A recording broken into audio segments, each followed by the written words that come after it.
มื้อนี้ก็มีบวชอีก3พระ3เณร3เอาไปเรื่อยๆให้โอกาสกับทุกๆคนนั่นแหละบ่ว่าเฮาสิเฮ็ดหยังก็ช่างบ่ว่าเฮาสิเฮ็ดหยังก็ตามเด้สิมีโลดคนที่มาตัดสินให้เฮาผิดกับถูกเนาะเป็นไงการอันนั้นผิดอันนั้นถูกอันนี้ควรอันนี้ไม่ควรโลด เพราะว่าเฮาสิแสดงความเห็นหยังก็ช่างสิมีคนมาสรุปความเห็นให้เฮาเองเนาะอย่าลืมอันนี้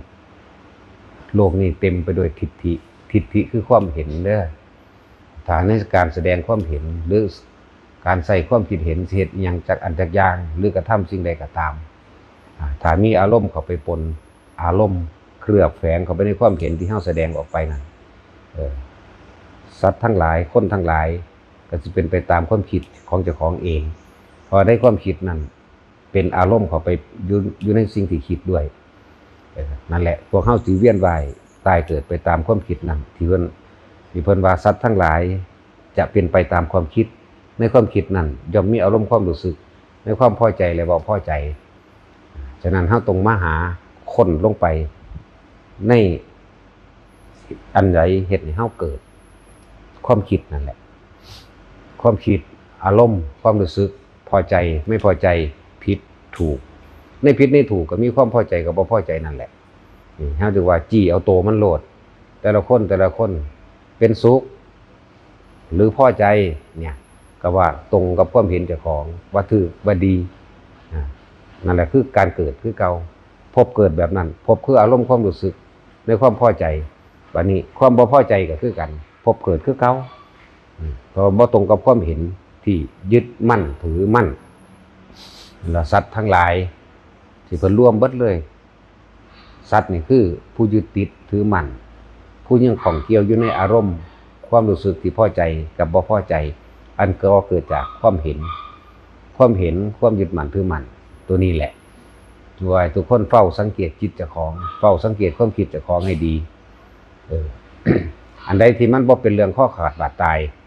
คนเฮาแม้กระทั่งแสดงความคิดเห็นซื่อๆก็อยากเอาชนะกันเด้แม่นบ่พวกเจ้าว่าเรื่องเล่าบ่ทันได้เกิดแค่แสดงความเห็นแม้กระทั่งความเห็นที่บ่ได้อยู่ในประเทศเฮาก็ซังผิดกันได้เถียงกันได้นั่นแหละและตัณหาคือความอยากที่พวกเฮาอยากให้เป็นแบบนั้นแบบนี้บัดนี้การถกเถียงซึ่งกันและกันโดยบ่มีรูปร่างตัวตนเกิดขึ้นเรื่องต่างประเทศหรือเรื่องนิทานต่างๆที่เขาบอกมามันสิสรุปตามความเห็นของใครของมันแต่คนเฮาอยากเอาชนะความเห็นผู้อื่นเด้อย่าคนยอมรับความเห็นเจ้าของเองนั่นแหละอารมณ์มันเกิดเมื่ออารมณ์เกิดพบก็เกิดนี่แหละคำว่าสัตว์ทั้งหลายจะถามว่าระหว่างมื้ออื่นพรุ่งนี้กับพบหน้าอันใดมาถึงก่อนกันหลายคนที่ตอบว่าพบหน้าไกลกว่าเนาะหลายคนมื้ออื่นกับมื้ออื่นนี้สิฮอดอยู่เร็วๆนี่เพิ่นว่าเด้เนาะอย่าลืมอะไรนี่แหละที่พวกเฮาคาดคิดบ่ถึงพบนี่เกิดขึ้นอยู่กับเฮาเลยตลอดเลยโดยอารมณ์ความรู้สึกเด้อพบเด้อบ่แม่นตายแล้วจังไปเด้ทุกคนสร้างไว้ก่อนที่สิตายยิ่งขณะจิตสุดท้ายมีความรู้สึกบ่พอใจรุนแรงกับบุคคลผู้ใดผู้หนึ่งกับเรื่องเล่าอันหนึ่งแม้กระทั่งความเห็นบ่ลงกันคือบ่พอใจอย่างรุนแรงนั่นแหละพบเกิดตอนนั้นเลยเด้อยกตัวอย่างให้เห็นพบนี่เป็นนิรยคติพบเวลาใดกระชั่งที่เฮาไม่พอใจนี่โกรธเกลียดหวังทำลายบุคคลผู้อื่นเสียชีวิตทรัพย์สินเวลานั้นเฮากำลังทำลายตัวเองเวลานั้นพบก็เกิดขึ้นกับเฮาเลยผู้ใดเคยโมโหบ่นั่นแหละพบเกิดจักว่าล่ะให้เข้าใจง่ายๆโลดเวลาโมโหศูนย์ให้เขาความคิดของเฮาแล่นตลอดเลยคิดแล่นไปอยากให้มันชิบหายอยากให้มันยังก็ว่าไปแล้วก็ภาพนึกของเฮาออกจิตก็คือความคิดมโนก็คือภาพที่เฮาปรุงแต่งขึ้นวิญญาณก็คือความรู้สึกที่เฮารับรู้ในความบ่พอใจอย่างรุนแรงนี่แหละนั่นแหละพบเกิดเด้อเฮ็ดจังได๋เฮาสิหยุดพบมันได้นั่นแหละพบนี่เกิดกับเฮาตลอดเวลาบ่แม่นตายแล้วจังไปเกิดตลอดตอนที่มันเกิดอยู่นี่ ความคิดอยากได้อยากดีอยากมีอยากเป็นโลภอยากได้นั่นอยากได้นี่พบเกิดตอนนี้ถ้าตายใจขาดตอนนี้ปุ๊บกับปั๊บเลยไปตอนนี้ปั๊บเลยเข้าใจบ่ล่ะนั่นแหละว่าพบมันเกิดบ่ได้ฮอดมื้ออื่นดอกมื้ออื่นนี่ยังอีกยาวไกลแต่พบนี่เกิดดับเกิดดับเกิดดับพอใจมั่งบ่พอใจมั่งพอใจมั่งบ่พอใจมั่งปุ๊บปั๊บเกิดดับเกิดดับแต่ว่าเฮาบ่สังเกตตัวเองเฮาเลยบ่ทันความคิดเพราะความคิดนี่เร็วบ่มีหยังสิเร็วยิ่งกว่าความคิดอีกบ่มีนะ แล้วจักว่าผู้ใดอยากรู้ว่าความคิดเร็วหรือบ่เร็วคิดถึงบ้านเดี๋ยวนี้ถึงเดี๋ยวนี้ปั๊บเป็นรูปร่างบ้านขึ้นมาโลดคิดถึงอันสิ่งของที่อยู่ในบ้านตัวเองก็เห็นปั๊บโลดเป็นรูปร่างตัวตนขึ้นมาโลดนั่นแหละจังว่าวิธีที่พวกเฮาพากันฝึกอยู่นี่คือจิตในจิตกันเลยสติกำกับจิตกันเลยจากจิตสู่จิตเลยจับโตมันพาเกิดพาตายโลดจับเอาโตความคิดเท่านั้นแหละเฮ็ดจังใดเฮาสิควบคุมมันได้ต่างหากนั่นแหละคือว่าสติกำกับจิตมั่งเป็นผู้มีสติมั่งรู้ในปัจจุบันขณะมั่งจึงมีวิธีการฝึกโดยการว่าทรงฌานเด้อทรงฌานหมายถึงว่าเพ่งหรือเอาความคิดของเฮาอยู่ในหม่องเดียวอยู่ในอันเดียวอยู่ในลมหายใจโดยเอาลมหายใจแหละเป็นจุดให้ความคิดของเฮาอยู่จิตหรือความคิดเนี่ยกับผู้รู้กันเดียวกันนั่นแหละจากว่าล่ะพวกเจ้าบ่ต้องไปงงกับศัพท์มันเด้อพวกเจ้าสังเกตตัวเองโดดเวลาใดเฮาคิดถึงผู้นั้นผู้นี้แม่นหยังสั่นนั่นแหละคิดแก่ดีเฮาคิดถึงคนนั้นคนนี้มันสิมีรูปร่างของเขาขึ้นพร้อมแม่นบ่ล่ะนั่นแหละจิตมโนวิญญาณก็เกิดไปพร้อมกันนั่นแหละพอใจมั่งบ่พอใจมั่งก็อันเดียวกันนั่นแหละเขาเลยสรุปให้พวกเจ้าเข้าใจง่ายๆคำว่าจิตคำว่ามโนคำว่าวิญญาณทั้งหลายแหล่นี่ความรู้สึกสรุปว่าคือความรู้สึกโลดแต่เฮาคิดถึงบุคคลที่เฮาฮักคือลูกหลานเนี่ยมีความรู้สึกเป็นห่วงเป็นใยแบบนั้นแบบนี้เห็นป่ะนั่นแหละตอนเฮาคิดถึงนี่มันก็มีรูปร่างหน้าตาของมันพร้อมตัวคิดเบิ่งดีๆเด้อคิดใส่เจ้าของเองละคิดถึงบ้านเดี๋ยวนี้เห็นบ้านเดี๋ยวนี้นั่นแหละว่าคิดมโนว่านี้เฮ็ดจังได๋เฮาสิบ่ปรุงแต่งต่อในการห่วงบ้านบัดนี้เข้าใจว่านี่ความคิดโอ้ยมีผู้ใดปิดประตูกูบ่น้อหมาเข้าไปลักกินอันนั่นนี่กูไว้หันอยู่น้อนี่บางทีโอ้เฮ็ดจังได๋สิได้อยากต่อเติมหม่องหันหม่องนี้เนาะอยากติดแอร์เด้อยากเฮ็ดนั่นเด้นี่พวกเจ้ากำลังเกิดเข้าใจว่าล่ะพวกเจ้าความคิดของพวกเจ้าก็เกิดอารมณ์ที่อยากให้ได้อยากให้มีอยากให้เป็นนั่นแหละพบเกิดแบบนี้เด้อ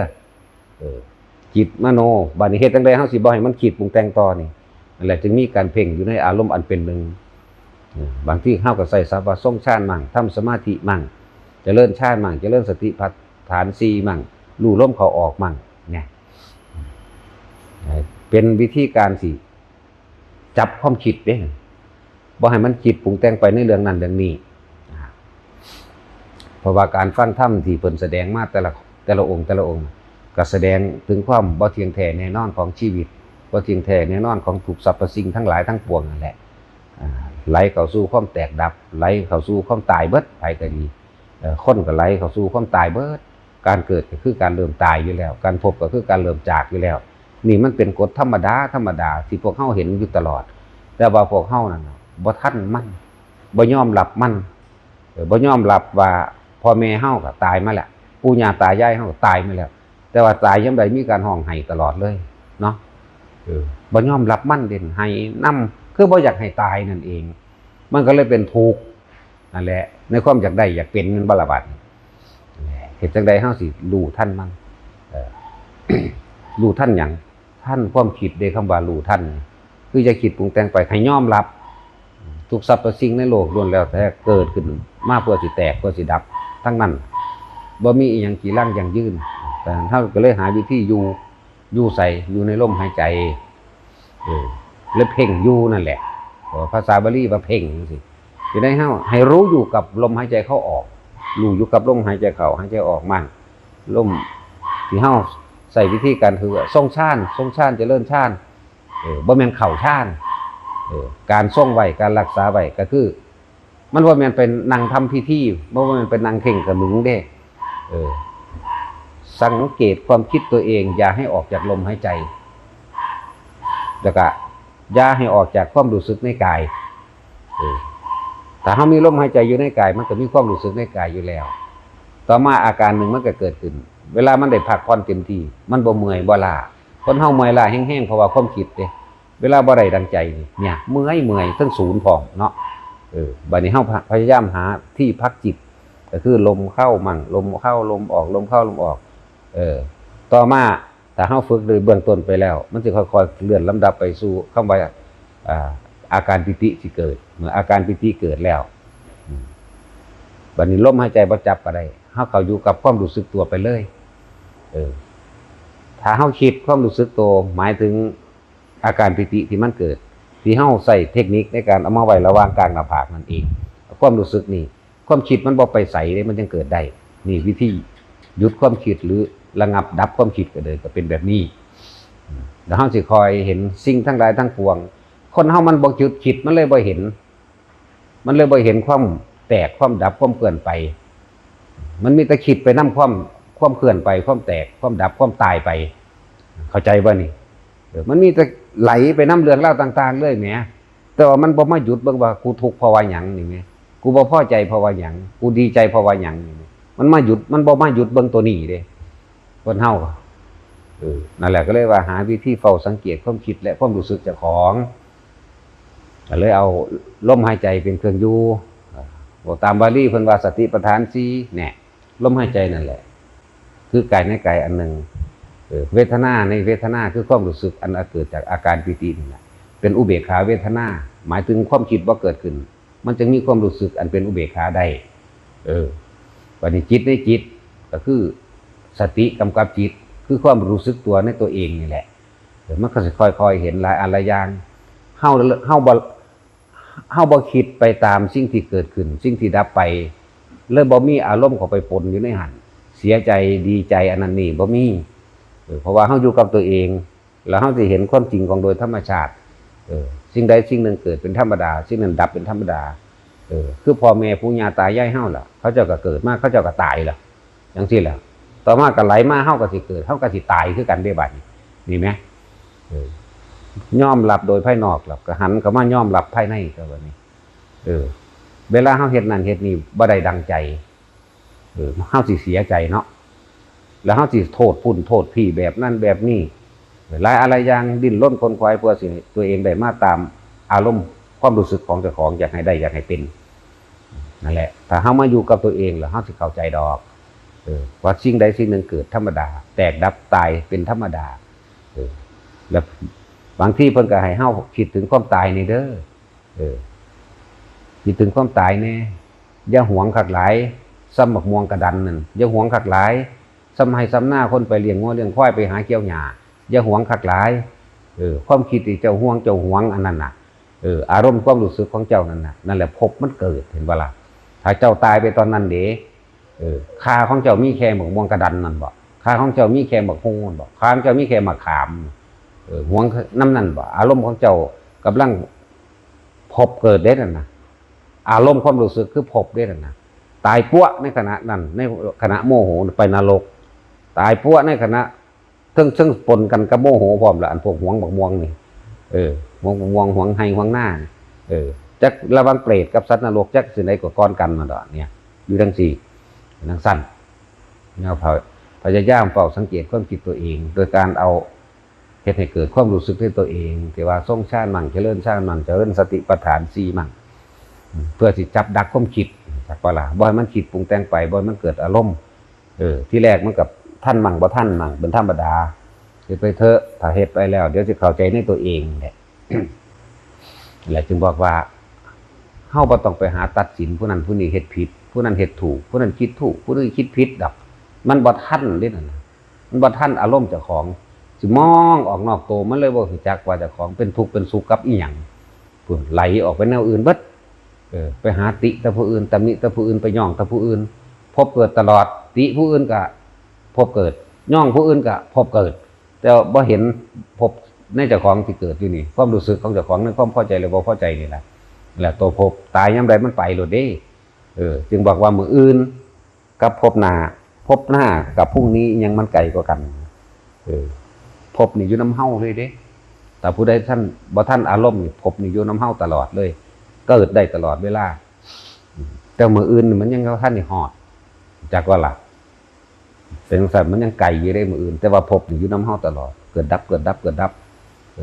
ดีใจมั่งเสียใจมั่งดีใจมั่งเสียใจมั่งนี่แหละพบจักว่าล่ะเฮ็ดจังได๋เฮาสิอุเบกขาได้นี่นะเลยหาวิธีมาจับ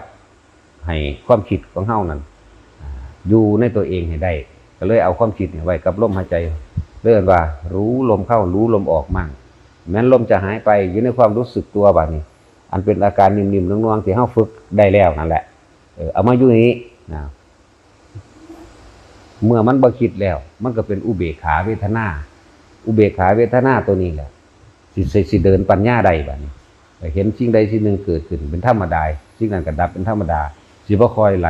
ไปตามมันสิดึงขึ้นมามันก็เห็นความจริงบ่มีอีหยังกี่ร่างอย่างยืนจักอันเนาะเนี่ยกูเวียนว่ายตายเกิดก็เพราะว่าอันนี้เนาะเป็นสุขเป็นทุกข์ก็เพราะว่าอันนี้เนาะมันสิคิดไปในหันละปัญญาก็เกิดไปพร้อมกันนั่นแหละเรียกว่าสมถะกับวิปัสสนาก็ตีคู่กันอันใดอันหนึ่งที่ยิ่งย้อนกว่ากันก็บ่ได้ดอกมันจะไปคู่กันเอานั่นแหละจังว่าทุกคนหาเครื่องอยู่กับตัวเองเรียกว่าวิหารธรรมก็ว่าเอาลมหายใจเป็นวิหารธรรมเอาอาการปิติอันเกิดแก่กายเป็นวิหารธรรมเอาจิตในจิตคือสติกำกับจิตมันเป็นจังไดสติกำกับจิตเวลาเฮาทำงานหรือเฮากินข้าวยกตัวอย่างอย่างเช่นเฮากินข้าวเฮาก็กินข้าวอยู่กับตัวเองนี่แหละความคิดอย่าไปคิดหาบุคคลสัตว์สิ่งของเอิ้นว่าเป็นผู้มีสติรู้อยู่ในปัจจุบันณขณะเด้อคืออันนี้แหละคิดได้จิตก็ดีเฝ้าสังเกตความคิดเจ้าของอย่าให้มันไปหาผู้อื่นทั้งที่มันอยู่ปัจจุบันกินข้าวก็กินข้าวนี่แหละบ่แม่นเอาความคิดไปอยู่นำผู้อื่นพ่อเข้าใจว่าล่ะพวกเจ้าฟังดูว่าล่ะพวกมาตาคุณกินข้าวอยู่กับกินข้าวเด้บ่แม่นกินข้าวอยู่พูนคิดไปน้ำงัวน้ำควายน้ำหมูน้ำหมาน้ำลูกน้ำหลานน้ำเรืองผู้นั้นผู้นี้ประเภทนั่งตำบักฮุงซุ่มกันเบ้าบ่ต้องห่วงเว้าพึ่งกันนั่นแม่นบ่ล่ะทั้งเผ็ดทั้งมันเว้าพื้นผู้อื่นได้มันผู้อื่นมันในอารมณ์เนาะเขาบ่ฟังก็ควักเขาให้เขาฟังเนาะต่างคนต่างควักกันเด้นั่นแหละอารมณ์เดี๋ยวมันพุ่งออกมาเนาะนั่นแหละพบเกิดตลอดเด้อถ้าสิเว้าโดยปรมัตถ์มันละเอียดเกินไปพวกเจ้าบ่เข้าใจดอกวินาทีละ4ล้านภพพวกเจ้าบ่เข้าใจดอกเร็วขนาดนั้นเด้อเอาละพ่อ